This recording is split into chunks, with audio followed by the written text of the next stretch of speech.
Ever wonder why truckers are vanishing like magic? It's not a magic trick. It's the ancient drug testing laws. Tens of thousands of workers are abandoning the commercial trucking industry, driven away by the federal government's refusal to update its outdated drug test policies. This exodus results in supply chain disruptions and rising prices for essential goods that Americans rely on daily. At the heart of the issue are federal regulations from 1988, which mandate that all federally contracted workers abstain from using certain controlled substances, including cannabis.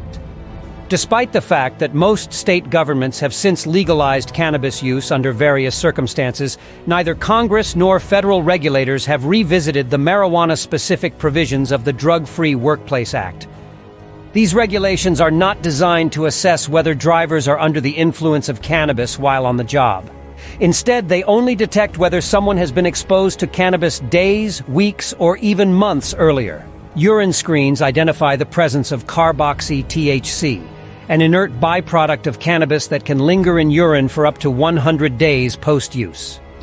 The Justice Department has long acknowledged that a positive test result does not indicate abuse or addiction, recency, frequency, or amount of use, or impairment. Yet, the trucking industry remains shackled by these antiquated rules. A recent survey by the American Transportation Research Institute reveals a growing consensus among truck drivers and their carriers for reforming federal marijuana testing rules. Roughly 2/3 of U.S. truck drivers and their carriers support changes to these regulations. 70% of truck drivers and 62% of motor carrier representatives believe that changes were needed to federal drug policy rules in light of state-level legalization. Moreover, 65% of respondents agreed that marijuana impairment testing should replace marijuana use testing. Despite 41% of U.S. truck drivers living in jurisdictions where adult use of marijuana is legal, federal law mandates that commercially licensed drivers undergo pre-employment and random marijuana urinalysis testing. Since 2020, over 100,000 truck drivers have tested positive for past marijuana use, predominantly via pre-employment screenings. Those who fail random tests must enter a return-to-work program, which includes passing a drug test, to reinstate their licenses.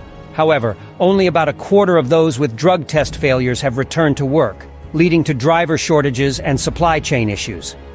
In 2022, Congressman Earl Blumenauer sent a letter to the Transportation Department urging the agency to amend policies that penalize commercially licensed drivers who consume cannabis off-duty. He wrote, "Your department's zero-tolerance policy sweeps up drivers who are unimpaired, drivers who have not used cannabis for weeks or even months.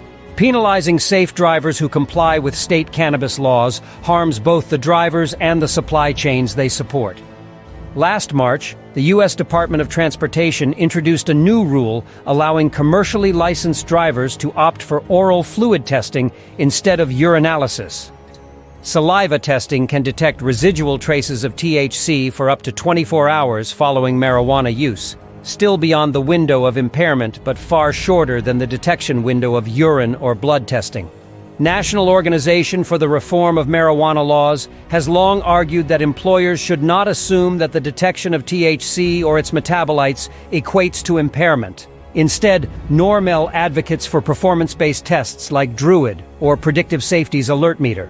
Normel's Deputy Director Paul Armentano wrote, "Requiring would-be hires and employees to undergo urine screens for past cannabis exposure are invasive and ineffective.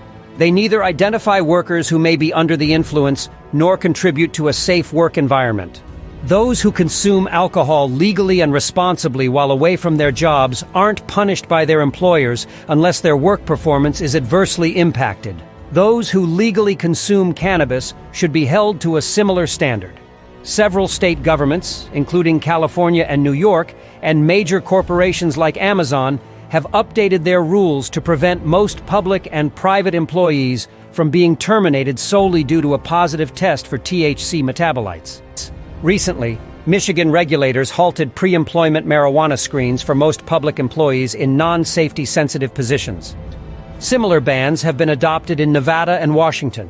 Additionally, The District of Columbia, California, Connecticut, Minnesota, Montana, New Jersey, New York, and Rhode Island have amended their laws so that many employees are no longer fired solely because of a positive drug test for THC metabolites. With growing support from both industry professionals and policymakers, the federal government must align its marijuana testing policies with the current legal and cultural landscape.